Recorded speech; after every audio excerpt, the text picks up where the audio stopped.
celebration dito sa Dubai. At on my background, makikita natin ang 7-star hotel in the world lang naman.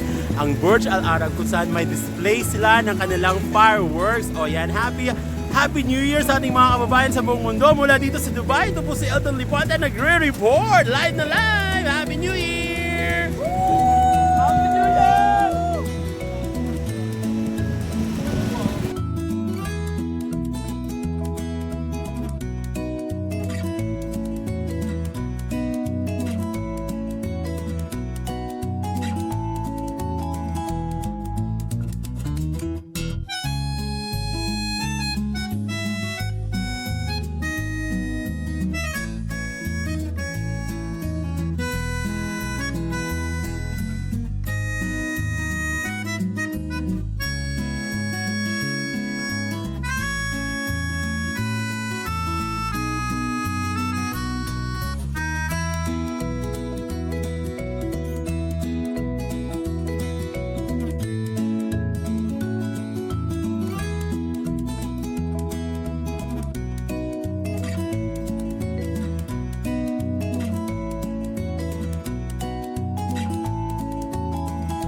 Kita ba ako? Yan, kita ka. Sige pa, taas pa konti. Yan, ganyan. At yan, nagtatapos ang fireworks display dito sa Burj Al Arab kung saan natutunguhan natin ang mahaba-habang minutong pag-display ng iba't ibang palamute, iba't ibang kulay, iba't ibang disenyo ng fireworks. Ayan, binabati ko lahat ng ating mga kasama dito sa 501 kung saan nagpa-party kami ngayon. Ayan po sila. Bumati kayo. Ayan, oh, mga kababayan natin mula sa Batangas, mga kababayan natin mula sa Mindanao, Visayas at sa buong mundo.